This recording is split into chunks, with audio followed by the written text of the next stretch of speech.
सालू दे त ख़बर चाकी जे दांत वांगुरु फिरी पियो थो। ख़ैर त आहे तोसां? हाँ छा खपई? भापे त कुछ बि कोन। ॾिसी छा थो?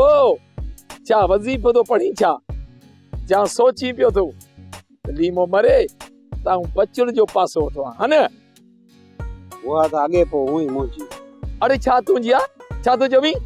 इहा अॻे पोइ मुंहिंजी आहे, इहो मां नथो चवां, इहो तो चयो हो तो। मूं कॾहिं चयो आहे त अॻे पोइ मुंहिंजी आ? हाँ ॻाल्हाई कीअं थो? नवाब खान जी मिल्कियत आहे। अरे सालू आस्ते ॻाल्हा, या नवाब खान खे ख़बर पई न त मूंखे पूरो करे छॾींदो। चुप, हिकु तोखे ख़बर बि मूंखे इहो यादि ॾियार, इहा ॻाल्हि मूं कई कॾहिं जॾहिं पंहिंजी न्याणीअ खे नवाब खान जे नाले जी सहूलियत पियो चाणी, उन्हनि ॾींहनि में चयो हुई त मां नवाब खान जो सहुरो थींदुसि त उनजी अधु मिल्कियत जो वारिस बि थींदुसि। आई त उहो ई बाथुनि में तुंहिंजी न्याणी जो बि घर कोन थियो, ऐं मुआरो मूसा उहो बि न घर जो न घाट जो, सदाईं रिणनि में रुले पियो। गुरगो इहो ॿुधा, तुंहिंजी हिकिड़ी ग़लतीअ सां घणा माण्हू तबाह थिया लालची। ज़बान संभाले ॻाल्हा, जोर मुंहिंजी थी आ पर पंहिंजे अफ़ालनि जे करे ख़राब थी आ। उन में मुंहिंजो ॾोह न आहे। कहिड़ो मुंहिंजो ॾोह ॿुधा? बाक़ी रही तुंहिंजो जेको मूसा खान, इहो 36 रखणो तुआरो पुट, ॿुधा इहो कॾहिं सुधरियो आहे? लो भरा पहिरें न भरजो।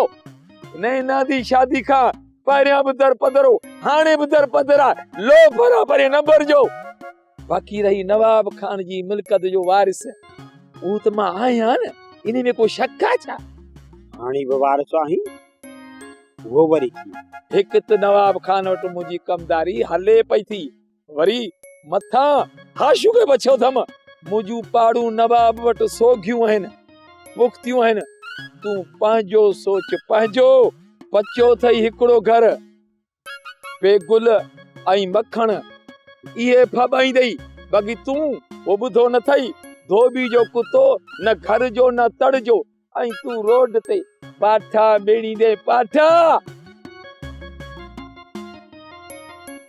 ॻाल्हि त निभागो सही करे वियो, मूसा जो बि को अतो पतो कोन्हे। 2 वागूं माण्हुनि जे वेस में अचे मुंहिंजे घर में रहिया आहिनि, हिकिड़ो मखण, ॿियो इहा बेगुल। मूंखे घर समेत ॻी वेंदा निभागा। पोइ त हिन निभागे लीमे जी ॻाल्हि सही थींदी, न रहंदुसि घर जो न घाट जो। हरियास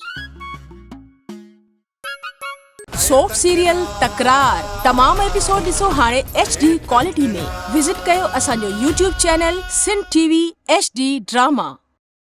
सब्सक्राइब कयो असांजो official YouTube channel Sindh TV HD drama ऐं वधीक अपडेट लाइ बेल आइकन खे क्लिक करियो।